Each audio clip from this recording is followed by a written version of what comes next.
This is the start of the Town Challenge Cup.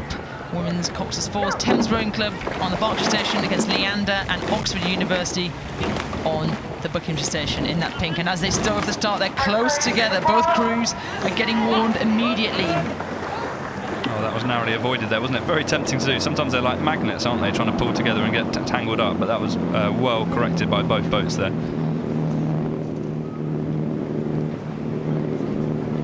Seen the dominance of Thames Rowing Club through some of the men's events, certainly in the women's in the Wargrave, but they're going to be put under pressure here from this Leander Oxford University crew. They're going to be a crew that's kind of been thrown together. They've come from Annie Sharp, has been racing in the blue boat actually this year, and she's in the 3-seat there, the tall rower previously of the University of London. And they're jumped into this crew, and it's sometimes quite hard to do that against a fairly well-established Thames 4. Great race here. Yeah, this is very close, isn't it? Yeah, as you say, yeah, forming units late on and up against the might of what Thames have been doing across their women's programme. This is a good matchup, and they're doing very well here. I think I got it wrong earlier. So the winner of these two will go on to race the Rowing Canada A crew.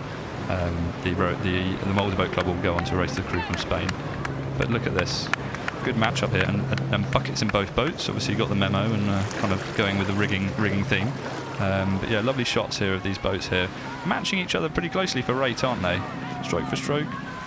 I love see the top of your screen there. It's Leander Oxford University composite. They're all rowing with their oar colour. So there you see Annie Sharp in the 3-seat. She's actually got a dark blue oar. They've coloured her oar to make sure everyone knows who her club is, surrounded by that pink of Leander.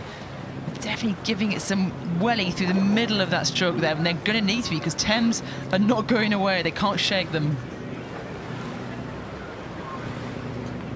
That's it, definitely keeping them honest. And you can see that, you know, their hair's being really caught by the wind there, and that is a particularly windy part of the course there, as you've got that clear expanse of flat land to the right-hand side of the shot there. Trees opening out, and that's where we are getting a fair bit of crosswind, and you can see the flags sort of fluttering around on this part here. So a few patches of squalls to go through, as you can see on the TV shot there, those patches of the water where it is a little bit darker. So that will be catching the boats here, and I think that could have been a little bit part of why we had that crab in the earlier race. But this is still a very tight race here, but Thames, are they going to wind it up and get Leander still in contact? So could well happen here. I think Thames are coming back. They're putting a good push there through the Remnant. Can they have a little look around? They know how close they are. All it takes is a little bit of a change of gear. Have they got that change of gear? We're going to find out in the next 100 metres. That's where they've got to make the decisive move, or else they've lost this. Keep a little look around. Yes, you're at the enclosures. Let's move. Yeah, that's it, isn't it? You've got to row the conditions of the course, and I think they've got some momentum with them here. This is really, really good stuff. Rowing smoothly, dealing with that wind well, really chunking it along. See the bow. Anna Smart there, she had a little look across before that. There might be a warning here. Gwyn Batten in the umpiring seat there has told Leander and Oxford to move over. Get back to your station. That's what she's showing with that flag. And they're going to have to make a move as they're getting put under pressure. And again. Yeah, Gwyn is really reaching for that flag, isn't she? She's trying to send them back to their Berkshire station, and Rick Edgington and Ross Hunter looking on eagerly to make sure they're able to find their station okay. And also the Thames coaches are peering out of their side of the launch as well, as they see their crew absolutely motoring. This is bow ball to bow ball. What a comeback. Have they got another gear? They've got 100 metres to move, Thames. Otherwise, it looks like Leander and Oxford are going to take this.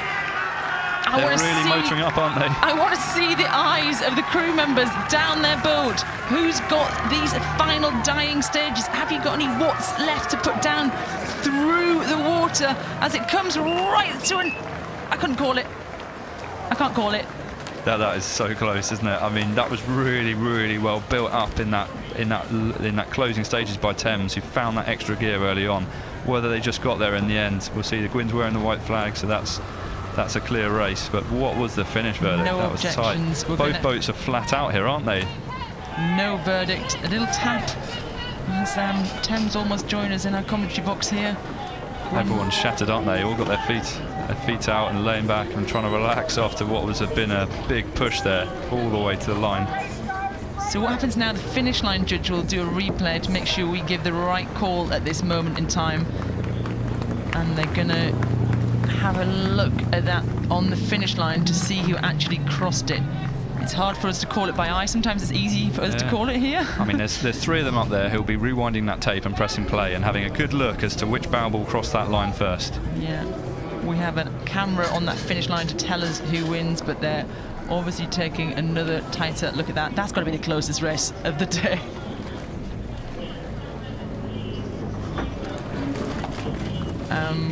We've just had confirmation.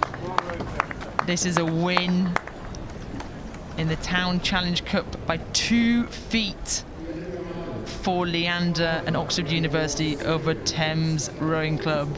Well, we applaud those 8 rowers. What a race they've given us, and we very much look forward to seeing them the rest of the week.